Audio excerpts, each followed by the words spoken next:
Hi, hello. We're going to now speak briefly with Natalia Zuluaga, the guest curator, which we call really operators, for the exhibition we're opening today, the fifth in the series of shows we are doing for Documenta 15, in which we're changing every 10 days. Thank you so much, Natalia, for being here in the process of installation of the show. And I want to start by saying that the team that put together the whole project for Documenta, we call ourselves the operarios. We didn't want to call ourselves curators. And we are Clara Astiazaran, Ernesto Rosa, and myself. And when we arrived to the subject of civic practice, we encounter an interesting dilemma. Many of the people who, let's say, created the platform for what we see today happening in Cuba in terms of activism, unfortunately had to leave the country. They were dispersed. Some of them didn't have their archive. And we actually started by talking with Isabel, the initiator or the creator of Guardabosque, a very important project.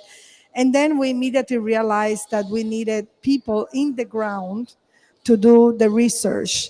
And then we called you and Jim Moreno, and you have a project called Name, which is a project that already have experience dealing with not only archive but also, to, let's say, digging in information for artists who might have not have everything arranged. So I would love to start by you telling us how was that process, the first encounter with the material, with the people, and especially the fact that you were not, Jean is half Cuban, but you are not originally from Cuba, you are Colombian. And I think it was very important that we brought people who were not already too much into the insides of the activism in Cuba and the history, and it gave us a very fresh and also view, but also it kind of enter in a natural way, no? So I wanted to see how it was for you guys. I think if we were to start anywhere, I would like to start there at the invitation, because that first question of us as outsiders was one that was really important. It's how do we approach these practices, or let's say, how do we represent this material in space when we weren't part of these activities necessarily? And so that first meeting, which was with Isbel Diaz Torres from Guardabosques, was really, the purpose of this was to try to collect or to activate the history of this. And this was to put in a map, which you can see inside of the space, actually try to outline who were the participant groups, what relation did they have to each other. And what resulted from that was actually that none of this was linear. There was no genesis of beginning or an end necessarily, but that they were all connected, they overlapped. Many members were part of many different groups. And so what started to kind of emerge from that meeting was that this was not only nuanced and complex, but that it spanned a really long period of time, and it involved many different kinds of activities. And so from there, we started to think about, okay, well, then how do we represent this in space? And how do you deal with the bad practice that we have in Cuba of not keeping anything, or actually sometimes having the information in hard drive that don't work anymore? That's shocking. That is exactly what How do you happened. deal with that? Um, How was the challenge with the oral history versus document? yeah, we didn't think about it as a bad practice. I think for us, what we encountered was more of a material reality. I never expected anything to be in like a perfect archival condition kind of thing, and we're not archivists in that way. I think we're interested in engaging with archives and in activating memories for things that may not exist in that pristine form. And so we kind of started dealing with, well, what does exist? We had a broken hard drive, which this did happen. We had a lot of emails. We had some web pages that were defunct, and so it was also a bit of like forensics, going back and trying to recuperate a lot of listservs and communications. But a lot of it was actually also by way of oral communication with people. It was WhatsApp messages and signal messages, and trying to kind of gain an understanding of what was happening. And so our contribution to this was really about understanding or telling the public about a context, and about being able to bring a sample of these materials, of these activities. And I think that's what you see in the exhibition. You really just see a small glimpse of the different kinds of materials that emerged from these practices. And how do you decide to choose which group? Because there are so many initiatives in Cuba. Many of those initiatives only last for a few months, maybe a year, because most of them start being persecuted by the government or harassed, or the people just, it's too much trouble, no? So how you decided, what was the criteria to decide who to bring, and who did you bring? Yeah. So speaking of things that happen organically, the criteria really began with Isbel. Isbel really put us in touch with some of the initial kind of points of contact. We had already been in touch with Otari Oliva from Locación Cristo Salvador, because he lives in Florida, and also with Mario Castillo and Dimitri Sansonov for like different reasons, or Jean has. And so I think this was who we brought, was also about what was available and who responded, and what we could find. What we couldn't bring or what we didn't bring was either because of, yeah, technical or material limitations more than anything else. And I think, yeah, that's pretty much it. how do you think, what were you thinking in terms of how to present these kind of practices to an audience like the one that comes to documenta? Yeah, I think that was the biggest challenge because a lot of the material is originally in Spanish. And this is an international audience, primarily that speaks German and perhaps English. I think what we had to do was maybe abandon a little bit about the full loyalty to translation and much more about having some approximation to it. And so when you walk into the space, we really wanted to create a structure or an environment that got rid of hierarchies, that sort of like could abandon this idea of that something originated in one particular point or one particular place, and that wouldn't necessarily give privilege to one group or one kind of activity. And so when you walk in, what you see is an open map, a kind of much more, I would say, what is that? Or like rhizomatic, right? Even the structure with its rigidity doesn't have an exact entry point. So that was what we thought about. It's like, okay, what can we bring here? We need to bring something that like spatially allows people to engage with this material. And so what we did with material that existed, we reproduced it in book forms with some documents we made into posters. Other things we found online, we created our own posters for. Material that we received from Isbel, we created a timeline. And so we started to use strategies of bookmaking because we are editors and a press in order to, let's say, display this information here. No, one thing I really enjoy in the show is like it almost has a kind of like parkour in which you start with this kind of, I don't know, graphic made by hand. It was coming from conversation, and then that starts transforming into some element of each of the groups until it goes to what you call the book, which is an actual more, structure way of understanding that. So, did you have the chance to speak with everyone? Are they coming here?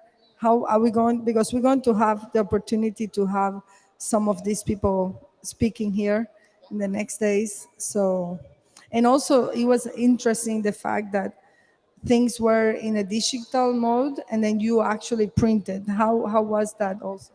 Yeah, and something I missed earlier that you asked me is about what materials are here and from what groups. So the groups that we've represented here in different forms are Guardabosques, Observatorio Crítico, um, Esquife, which was a literary journal, La Noria, which is another kind of poetry literary journal, Proyecto Arcoiris, which was a group that was primarily focused with LGBTQI initiatives on the island. And then different videos also from Coco Solo Social Club, which is a kind of community center built out of a house that is in itself an open publication that tried to support a lot of the cultural happenings in that community. We even have Cruda Cubensi videos, which is like a hip hop group that are two queer activists actually now living in the United States. So we try to speak with as many people as possible. And I think, again, speaking to the material limitations of things, the people who are actually going to be here are three people: Mario Castillo, Dimitri Sansonov of Observatorio Crítico, and Hilda Landrove, who was a part of Voltus Cinco, which actually we should talk about very briefly. And they will be speaking on Monday, and they will be talking or organizing themselves into a panel to kind of talk about the practices and what political subjectivities could mean in 21st century Cuba. And so that's who we were able to kind of bring. And I think it's just material, time, all of those limitations start to present yourself, and you kind of plug those things in, and what results is what we have. One thing caught my attention in the process of doing this show and also in the result. Normally, when you speak about activism or when you speak about, I don't know, citizen groups who wants to change something, you see a lot international, you see a lot of protest, you see a lot of poster making, a lot of like, demonstrations. Why we don't see that here? Because we were seeing is actually groups that are either trying to create parallel organizations or actually doing stuff in the neighborhood or for the causes. Like what, how you, yeah. Yeah, That I actually found that also really interesting. It's not to say that protests didn't happen, but you're right. I think one of the things that I found most astounding about what we came up or what we found and what we learned was that actually a lot of these activities were very everyday. They were very much engaged with like the things that the state had failed in, right? Like the caring of animals, the cutting down of trees, the even the idea of having a public space for children to play in and to engage in, right? And so these were things that you don't think about as like traditional activist forms, but that they were reimagining things through methods such as mutual aid, more egalitarian distribution of social services, and things that for us and many other places we take for granted. And so that in itself really kind of shifted my own view of what like activism or everyday activism is. And I think that's actually, if you were to say that there's any kind of not any, but like that the true sort of beauty in a lot of these practices, it's that they're very everyday. And yeah. Talking about things that are not expected.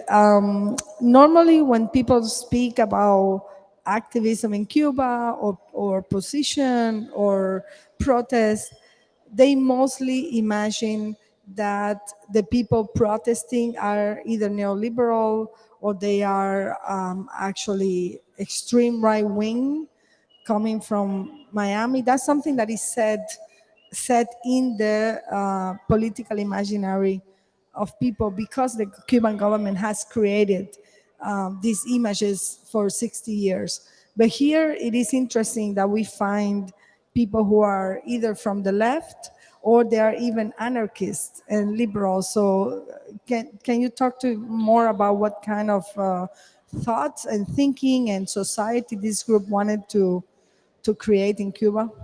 Yeah, I actually want to start that from the point of view of us as an outside organization based in Miami. And I think, Miami does have this reputation that the Cuban community's like moment of protest against what's happening is always coming from the right.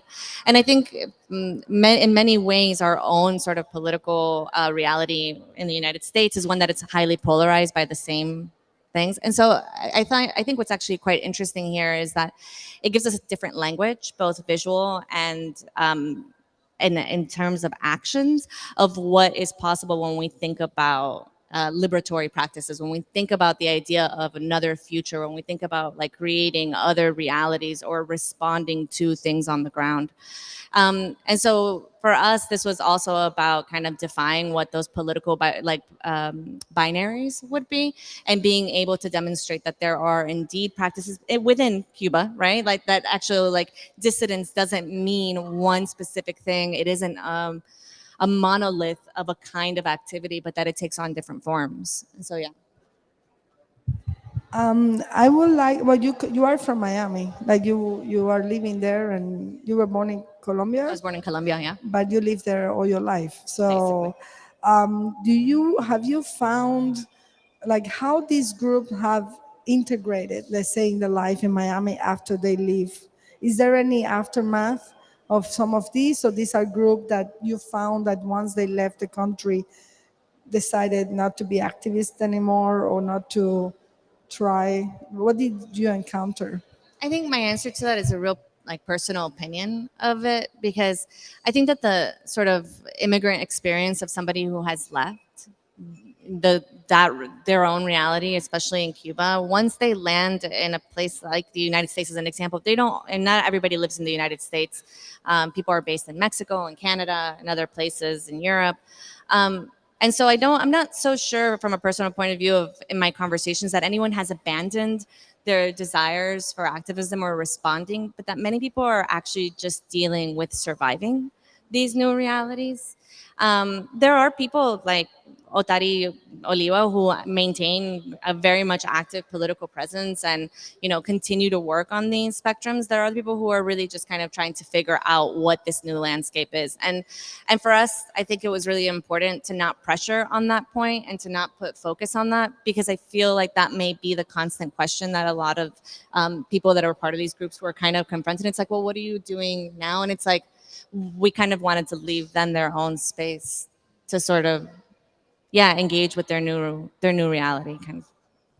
And just to wrap it up a little bit, Tell me more about the decision about incorporating the work of Ernesto Leal, and what kind of work are we going to see in the show? So Ernesto Leal's work, there's two pieces inside of the exhibition.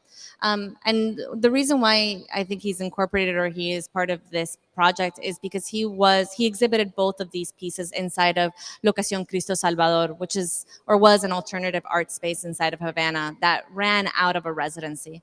And so being in an art space, we thought that it would be actually quite interesting to see how these pieces responded again with the material that we were bringing, which was part of this, let's say, growing active archive, and within this very art structure. And so the first one, which is the most obvious piece, is called Forced Institutionalization or Institucionalidad Forzada 2.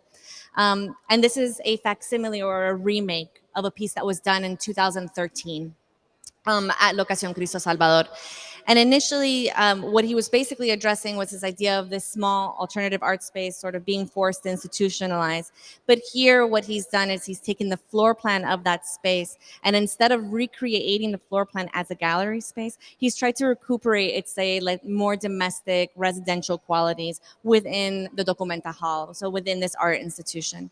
And onto that, we graphed our materials and everything.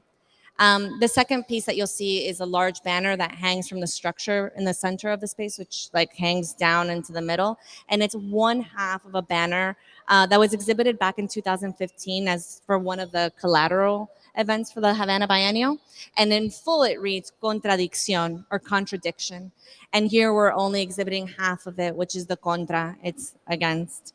And again, this was also in an effort to bring documents or materials that were part of these practices here.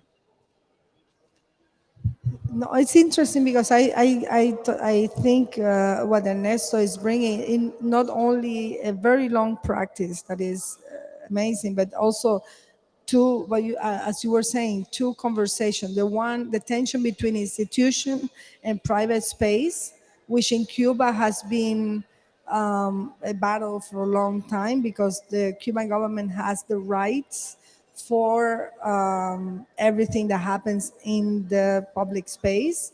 Then people like Aglutinador in 94 decided to bring the external space, like the public space, into their house.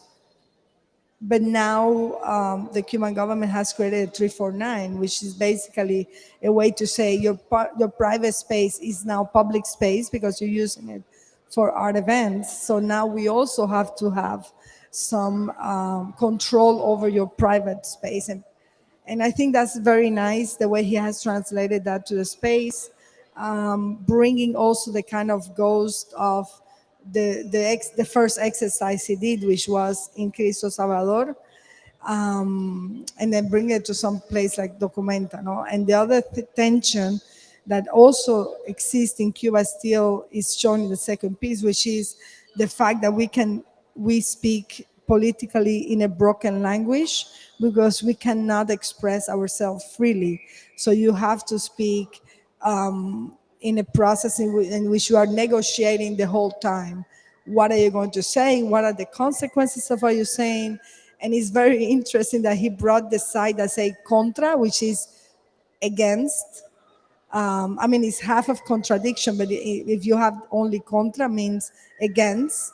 And the other side is diction, which is, to speak, the act to speak. So it's interesting that is bringing in a very beautiful way, very, very poetic way, what all of these other groups had to deal with, the constant negotiation with the institution, the constant negotiation with themselves.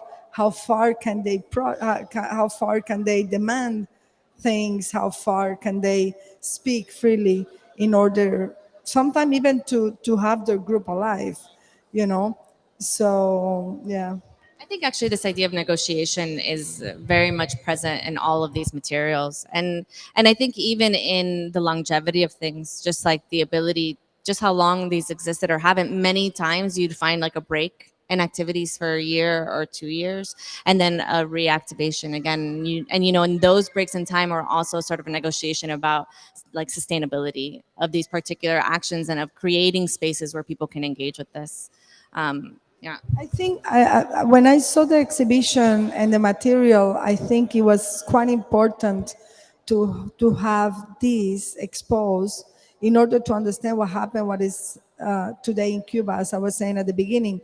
And the reason is because now we have, I think the way in which activism has negotiated is existent is at the beginning there were people who were inside the institution, some of them, who were kind of thinking, okay, I can change things from within. Then they realized it was impossible. Then the next kind of generation came and say, okay, I'm going to negotiate to be in between both spaces. And now we have a younger generation that is, we are not going to even get near the institution because you have betrayed us so much that we don't trust you anymore. So I think this is beautiful to have kind of the beginning of that here, and in the other shows we have the other positions. On this sort of trajectory, I also found it really interesting the use of technology and the internet and how that has shifted also, like compared to today. I mean, I think the use of listservs and emails and bulletins was also kind of taking advantage of what was available now. But if you look at the way in which activism uses technology now to bring awareness, to sort of like reframe, I feel like that has also shifted and thought about how activists use the internet in particular as a tool. And I think this also shows you the very beginnings of that, like the documentation of things on your phone and things like this are very much also present here. And also, I was looking at the videos, and how they work with, ecological issues, how they work with the safety of animals, they work with kids, education. And then I was completely, I don't know,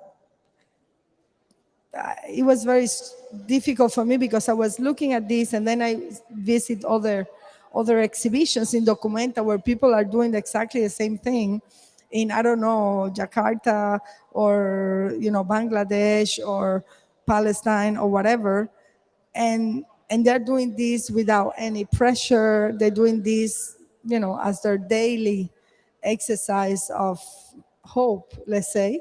And then you see these people who have done these simple acts, and now they had to leave the country because the persecution for what they did, or they actually had to go through a lot of pressure, no?